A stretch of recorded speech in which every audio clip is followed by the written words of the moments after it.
Secret Santa. दिसंबर का महीना था। मार्लिन न्यूयॉर्क की एक अकाउंटिंग फर्म में काम करती थी और बहुत ही ज्यादा एक्साइटेड थी क्योंकि क्रिसमस आने वाला था, जो कि उसका फेवरेट फेस्टिवल था। पूरा ऑफिस फेरी लाइट से चमक रहा था। लोग क्रिसमस ट्री सजा रहे थे और हर डेस्क पर सीक्रेट सैंटा के गिफ्ट्स थे। मार्लिन की डेस्क पर भी एक छोटा सा ब्लैक बॉक्स रखा था, शानदार ग्लॉसी पेपर और उसके फेवरेट पर्पल रिबन से सजा हुआ। मार्लिन ने बॉक्स खोला। अंदर एक छोटा सा क्रिसमस ट्री डेकोरेशन वाला सैंटा था। वैसे तो छोटे क्रिसमस डेकोरेशन वाले सैंटा मार्लिन को बहुत पसंद थे, क्योंकि वो हमेशा उसे अपने घर पर क्रिसमस ट्री पर लगाती थी। पर वो सैंटा डेकोरेशन नई नहीं थी, पुरानी, गंदी, हर जगह से फटी हुई थी और उस पर काले धब्बे थे।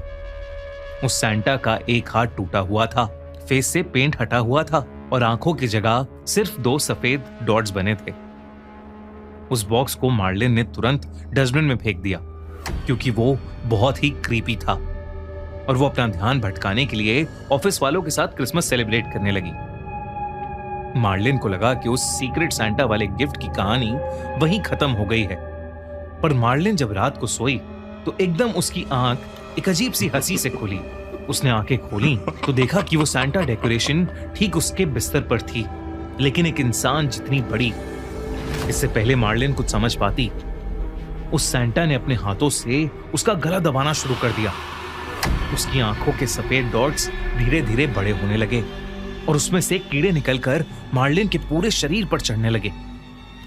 तभी वो सैंटा जोर जोर से हंसने लगा और कहने लगा कि कल दूसरा गिफ्ट जरूर खोलना। और एकदम से मार्लिन की आंख खुल गई। उसने आसपास देखा तो कुछ नहीं था और सुबह हो गई थी। मार्लिन को लगा कि शायद उसने एक बहुत ही बुरा सपना देखा है। उस दिन मार्लिन ऑफिस पहुंची तो डेस्क पर दूसरा गिफ्ट रखा था। मार्लिन ने बॉक्स खोला तो अंदर एक ब्रेसलेट था, ह्यूमन हेयर से ब्रेड किया हुआ, ब्राउन स्ट्रैंड्स, हल्की सी कर्ल्स और एकदम रियल, जिसके बीच एक छोटा सा मेटल का हार्ट था और पीछे स्क्रैच मार्क से एक लाइन लिखी थी, आई एम राइट है, यानी मैं यही हूं। मार्लिन को ये देखते ही उल्टी आ गई। उसके कलीग्स ने उसका मजाक उड़ाया कि किसी ने शायद उस पर प्रैंक कर लिया। मार्लिन ने खुद को संभाला और एक फेक स्माइल देकर अपना काम करने लगी। पर उसको उस ब्राउन हेयर का शेड और वो कर्ल्स डिस्टर्ब कर रहे थे, क्योंकि उसे याद आ रहा था कि उसने उन बालों को कहीं देखा है, जैसे वो किसी के बाल हो जिसे वो जानती थी, पर उसे याद नहीं आ रहा था। उस रात मार्लिन को एक अजीब सा डर सता रहा था। उसने अंदर से अपना दरवाजा बंद किया। तभी उसे फिर से पिछली रात वाली सैंटा क्लॉज की हंसने की आवाज आई और उसे फिर से ऐसा लगने लगा कि जैसे कोई उसका गला घोट रहा है।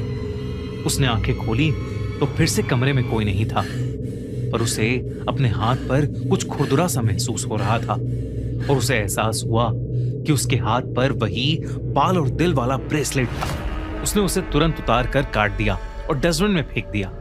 तभी उसे वही सपने वाली सैंटा की हंसी की आवाज आने लगी, पूरे होशो आवाज में, वो भी उसके ड्राइंग रूम से।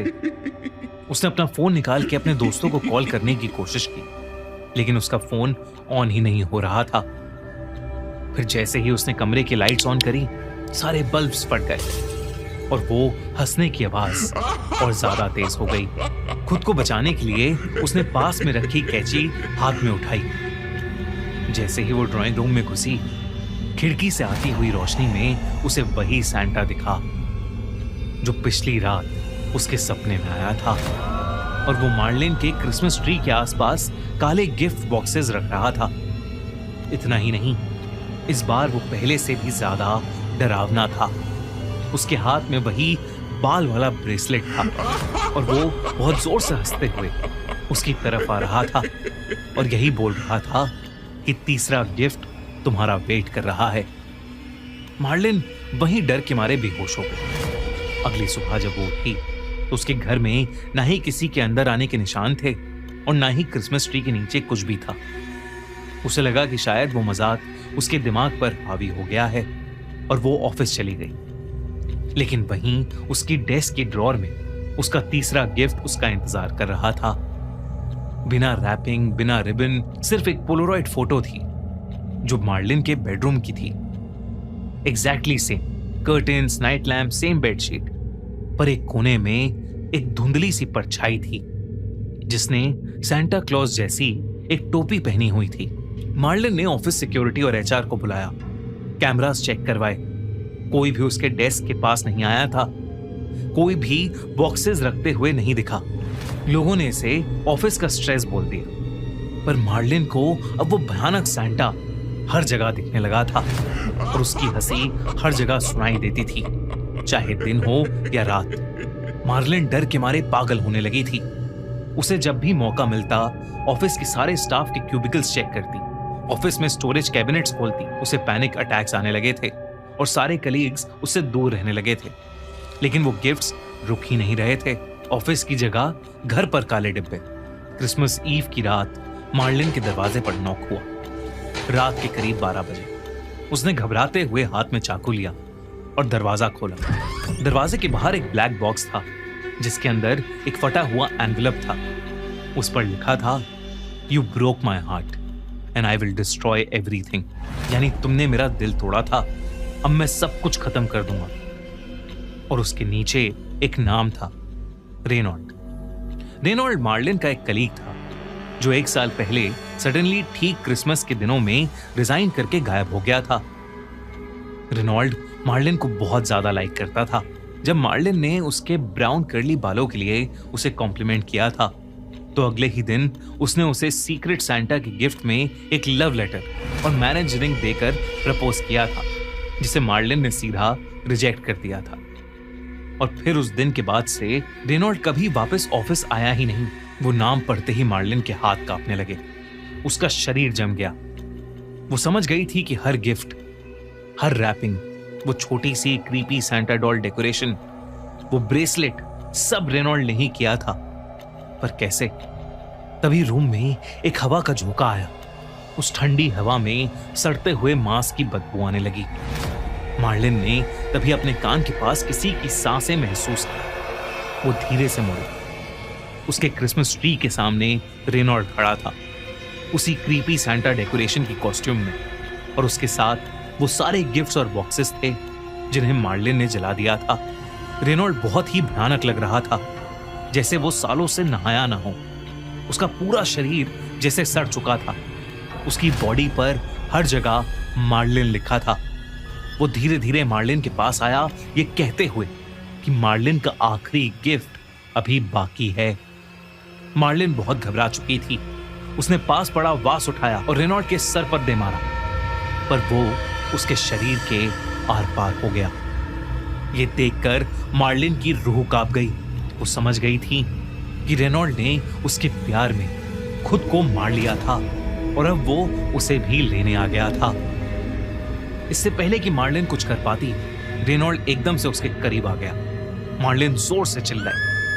कुछ देर बाद मार्लिन की भयानक चीखें सुनकर उसके सारे पड़ोसी जमा हो गए और उन्होंने पुलिस की मदद से उसका दरवाजा तोड़ा। जब वो लोग घर में घुसे तो मार्लिन की लाश सोफे पर थी, आंखें पूरी काली और शरीर एकदम ठंडा।